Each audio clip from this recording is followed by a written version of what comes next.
Lajmet më të rëndësishme të News 24. Tani kalojnë më pas publicitetit këtu bashkë, kemi përsëri në transmetim direkt në Vilën 24. Tani do të ndërojmë tërësisht fush. Do të flasim për diçka shumë të këndshme, që nuk para e kemi trajtuar këtu në Vilën 24, do të futemi në botën e tatuazheve.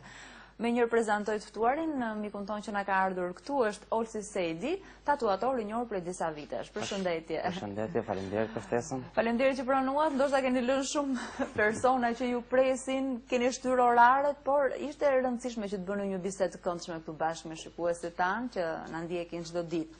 Tatuazhet.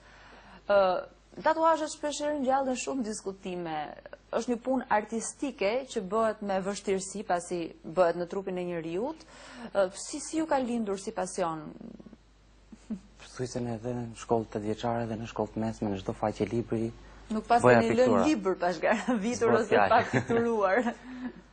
Kjo ishte ajo që unë kisha dëshirë që t'i futesha pikturës, pavarësisht se dikur babai më thoshte domethënë që ku do rvesh me pikturën, e kupton?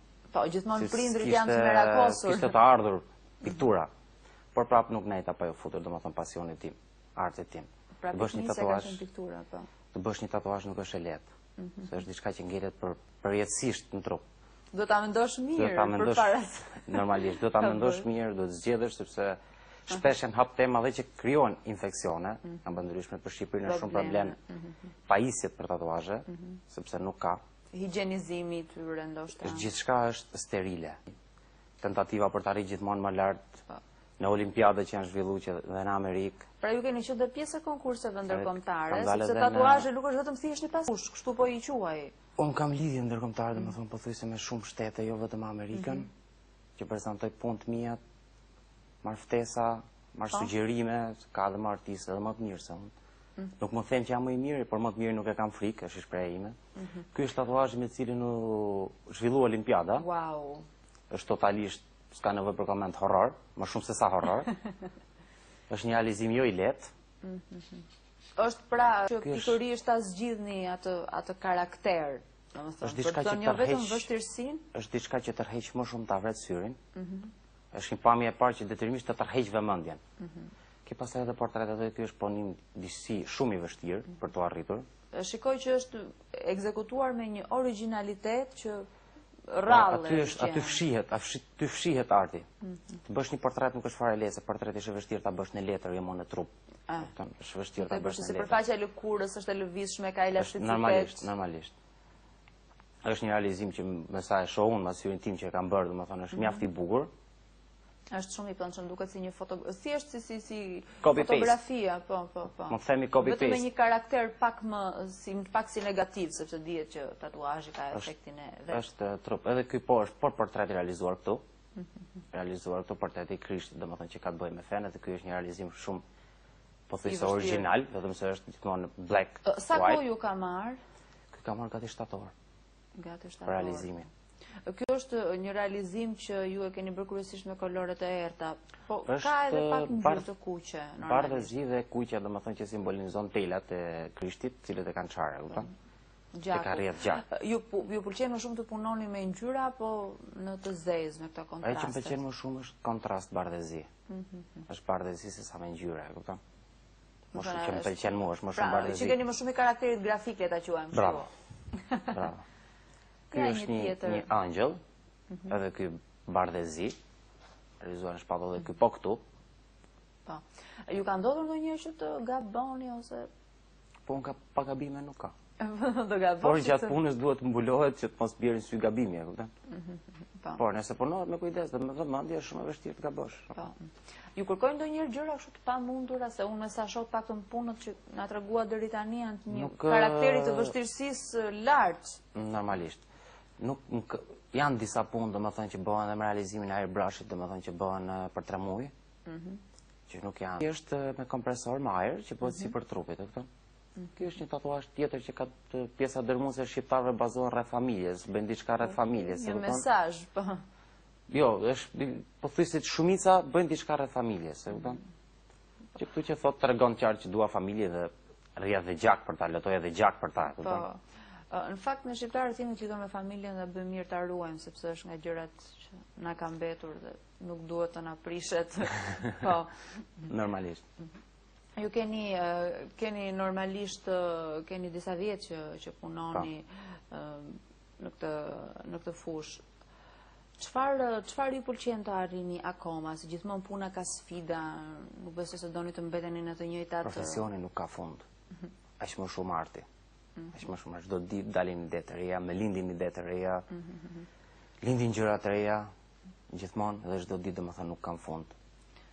Nuk mund të themi që kur kam arrit fundin e artit. Maksimumi, nuk arrihet kur maksimumi. As nuk shpresoj të arri fare majën sepse kam frikë se do bi poshtë pas. Kalojmë tek një simbol kombëtar, ku është Shqiponja flamurit ton. Jo shumë e ngarkuar, domethënë jo e zezë fare, kupton? Po duhet të ruajtur sensi i masës. Është një sugjerim i imi që mos bëhet e zezë fare, kupton, se ngjan më shumë si Ministria e Mbrojtjes, pastaj ose tatuazh. Ngjan si STEM. Po, si Ministria e Mbrojtjes. Tatuazhet sigurisht kanë dhe atë evoluimin e vet. Nuk besoj se është punuar që në fillim me këto lloj teknikash. Sa ka evoluar, sa ka ndryshuar, zhvilluar. Po se çdo vit del diçka e re, domethënë që evolon në përdorimin e në materiale, në çfarë? Qoftë në materiale, qoftë në mënyrën e punimit, por prapse baza ngelet po e njëjta, kupton? Prapse baza ngelet. Me çfarë punohet tatuazhi? Sepse ne shohim rezultate shumë të bukura. Këtu duket një deg luleje. Një deg luleje dhe kjo ka disa teknika punimi. Domethënë ka disa gjilpëra, nuk ka një. Mos më thon ka 4 lloje gjilpërash, ka 2 për drejtëje, ka 1 për linjat, ka dhe 1 për mbushje. Që bën. Pavarësisht se në Shqipëri domethënë ekziston mundësia për të mos i pasur, një pjesë e mirë e studieve të tatuazheve të Shqipërisë i sterilizojnë, gjë që nuk është e rekomanduar sepse gjithmonë do të hapet në moment. Duhet të jetë një përdorim. Do të hapet në moment, domethënë nuk kam akoma kontaktet me shëban që i marrin çdo gjë nga ne. Materialet, sepse këtu është tepër vështirë për të gjetur. Për të siguruar. Është tepër vështirë. Po ajo që jep ngjyrën, boja, me çfarë materialesh janë që punojnë? Përgjithësi janë me përmbajtje mbimore. Por e zeza me të kuqen ka edhe me përmbajtje plumbi. E zeza me të kuqen, ndërsa ngjyrat janë gjitha me përmbajtje mbimore. Dhe janë më të vështira ngjyrat për të hequr sidomos me lazer. Sepse ka dhe nga ata persona që e zeza hiqet me kollaj me të kuqen, ndërsa ngjyrat tjera janë më të vështira për të hequr. Pra, a ka persona që ndoshta mbasi e bëjnë tatuazhin, bëjnë pishman, le ta themi kështu? Deri tani nuk më ka ndodhur. Ka njerëz që kanë gjurë që janë bërë pishman, po nga ata që kanë dalë nga unë nuk kam njohur. Jo, në kuptimin që mund të jetë edhe një dëshirë, le të themi sezonale, ose e momentit që më pas thua. Prap, sërish për familjen, edhe kjo për mbëllin këmbëtar, por jo shqiponja me 2 krena. Këto janë flutrat. Është një fluturim. Fluturim flutrash, një tuf flutrash më saktë. Po. Mund të sjellin rrezik tatuazhet, ju thatë që shumica bërave janë mbimore, po ka dhe pak me përmbajtje plumbi. Jo, nuk ka asnjë lloj rreziku. I vetmi rrezik është një njeriu apo çdo person, një individ që vendos të bëjë një tatu duhet të ketë disa rregulla bazë. Cilat janë? Të zgjedhë një dizajn. Vendi ku do ta bëj dizajnin bashkëpunim me tatuistin, tatuatorin. E dyta duhet të zgjedhë një studio të përshtatshme, që gjëja kryesore duhet të jetë pastërtia. Pra shumë e rëndësishme higjiena. Steriliteti i pajisjeve që përdoren, agjet që duhet të jenë detyrimisht një përdorimshë. Detyrimisht. Këto janë elemente që shmangin çdo infeksion, çdo problem. Pastaj që i tatuazh dalë sa më i bukur, duhet besosh apo të shikosh punët para se të bësh tatuazhin, edhe të bindesh, të shikosh domethënë që ti besosh tatuazhin. A ka rrezik për shëndetin? Ka persona të cilëve nuk u rekomandohet tatuazhi për shembull? Ka edhe alergjik. Ka edhe alergjik. Sidomos domethënë eliminohet pjesa ti je i dheur. Persona alkolist. Nuk do të bësh tatuazh në gjendje të dheur. Ti je i fjetur mirë, ti je në gjendje emocionale të përshtatshme, po. Të përshtatshme. Ti je i ushqyer, mjes. Ti je i ushqyer, që të bësh një tatuazh. Po. Ky kam përshtypjen që është një korrigjim. Këto janë korrigjimet, ndryshe quhen cover-up, modifikimet. Për shembull, ka ardhur dikush me një tatuazh të sfumuar, nga kjo është ajo që ndodh nga amatorët, ajo që bëhet nga amatorët. Që marrin shumë persona përsipër të bëjnë tatuatorë. Shoqëria, më saktë, dikush ka një shok, ta bëjmë që e bëjmë dhe pa lekë, në Shqipëri ekziston edhe mundësia, domethënë është krizës. Është ana financiare. Krizës financiare. Kemi qefta, po nuk na e mban xhepi. Krizës financiare, domethënë, por nuk është di që të bësh një do ta bësh për tërë kohën, nuk mund të bash diçka të tillë, domethënë si ai në trup për gjithë jetën. Por ajo më bën më të vështirë që unë të realizoj këtë tjetër, e kupton se jo çdo dizajn mund të realizohet me atë. Po duket është një gjë krejt ndryshe nga ajo që ishte. Po kjo edhe e njëjta gjë. Kjo është faktikisht është realizuar nga një studio që quhet si studio profesioniste në Tiranë.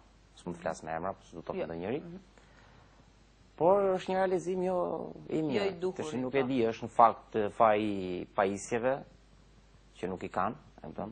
Është shumë e vështirë ti ken apo i tatuatorit, e kupton? Varet ndonjëherë edhe nga kërkesa, se ka raste që kërkojnë dhe gjëra të është realizimi, është punimi, nuk po flas për dizajn, po flas për punimin, e kupton? Punimi. Teknika dhe mënyra se si është punuar. Mënyra se si është punuar.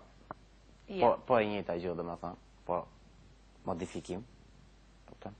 Shumë njerëz ngutën. Dash më tepër në pjesën e sipërme të pëllëmbës dorës është shumë delikate dhe nuk është problemi i dhimbjes, nuk është se ka një dhimbje ekstreme, është një dhimbje që durohet. Por është një pjesë që gjatë çdo kohë e ke në kontakt. Dhe një tatuazh po e njëjta gjë edhe nga amatorët, që është një punim goxha i madh dhe shumë që ma bën mua shumë të vështirë të realizoj, pavarësisht se është zhdukur komplet ajo, domethënë nuk duket fare. Duket krejt tjetër gjë. Duket komplet tjetër gjë, por po ti hysh në vëmendje të plot, shikot do vënë, domethënë që duket pak saktë, thonë që është e pamundur se mund ta nxji komplet, e kupton? Nuk mund ta nxji komplet se humbet kuptimin, sado që përpiqesh domethënë. Më duket që vështirësia më e madhe duhet një punë pothuajse 2 fishe për të korrigjuar dhe për të bërë diçka tjetër. Duhet të shtrydhësh trurin domethënë që çfarë dizajni i përshtatet, po e njëjta gjë, domethënë. Ja. Nga amatorët, domethënë është dukja e punës vjetër, e njëjta gjë rinia, autorët. Pra ka mundësi që të korrigjohet një tatuazh? Ka mundësi normalisht që korrigjohet dhe deli dizajn tjetër. Por jo çdo dizajn mund të vihet mbi Playboy për shembull. Shikon Playboy, transformimi, jo çdo dizajn mund të vihet mbi atë, kupton? Pra një duhet kesh edhe ide, domethënë që ti sugjerosh klientit, ajo është femër, kupton, që e ka atë, që i shkon trëndafili, ku një mashkull nuk mund të shkojë trëndafil në dorë. Po. Sa është kohëzgjatja e një tatuazhi, domethënë, në kuptimin që sa mund të qëndrojë ashtu i pastër siç është bërë në fillim. Një herë në kaq kohë mund të bëjë një rifreskim. Një herë në 5 vjet do një rifreskim, një herë në 5 vjet, sepse është ndënimi i lëkurës. Tatuazhi hyn deri në lëkurë të katërt, nuk është se hyn deri në nuk është vetëm sipërfaqe, po. Është deri në lëkurë 4, më themi që nuk e kap pjesën e mishit, e kupton, ka vetëm lëkurën. Dhe normalisht lëkura ndrohet çdo vit edhe fillon në plazh ripemi del tjetra. Fillon të zbret. Normalisht kur bëhet një tatuazh i ri paktën minimumi 2 muaj nuk duhet ta ekspozosh shumë kundrejt diellit. Kjo është. Sërish edhe e njëjta gjë, domethënë dizajni këtu e ka zmadhusi shumë ai dhe nuk duket qartë. Çfarë është botë ke krau tjetër, por po ta shohsh me vëmendje domethënë foton e vogël duket qartë. Edhe ai është një studio profesioniste realizuar domethënë. Dhe ka kaluar një tel me gjëma, se këtu ka format është zmadhuar shumë dhe ka humb rezolucionin fotoja. Po. Ka tatuazhe sezonale që mund bëhen përkohësisht? Ka edhe tatuazhe sezonale. Ke edhe deri në 5 vjet që mund të punosh me shumë kujdes, ta fusësh bojën domethënë në lëkurën e trupit deri në shtresën e 2 dhe 3, që gradualisht ajo do rikuperohet edhe zhduket për 5-6 vjet. Ke edhe pastaj marrë brash që janë nga 10 ditë deri në 3 muaj, maksimum. Pra kjo teknikë e fundit që thatë ju që nga e përkohshme. Kjo është më e mirë, më e saktë, është pas një lloj problemi kundrejt trupit, pas një lloj alergjie, jo ide urtiesh, po pa gjumë fare thjesht net, e kupton? Sepse bëhet thjesht në sipërfaqe të trupit me ajër, e kupton, pa pas kontakt të brendshëm me trupin, e kupton? Edhe nëse do ta fshish me alkol mund ta fshish, e kupton, e pastron e fshin. Një tatuazh ekziston mundësia që të hiqet fare apo është shumë e vështirë? Se jo përmend të lazerin pak më parë. Mund të djegësh disa seanca ose duhet njëri që ta përdori mjaft mirë dhe mjaft me kujdes lazerin. Shumë profesionist, sepse lazeri normalisht e djeg. Dhe e shpërbën me djegje bojën. Edhe nëse i bie fort detyrimisht ai do ngelet shenjë.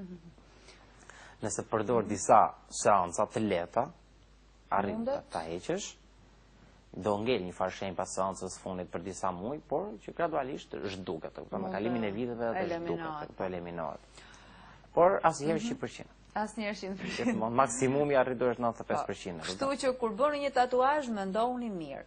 Na iku koha, na fluturoi shumë shpejt, po folëm për diçka shumë të këndshme, besoj që kemi ngjallur mjaft kuriozitet tek ata që na ndoqën, ishte kënaqësi që biseduam bashkë. Ju presim përsëri dhe në hapësira të tjera.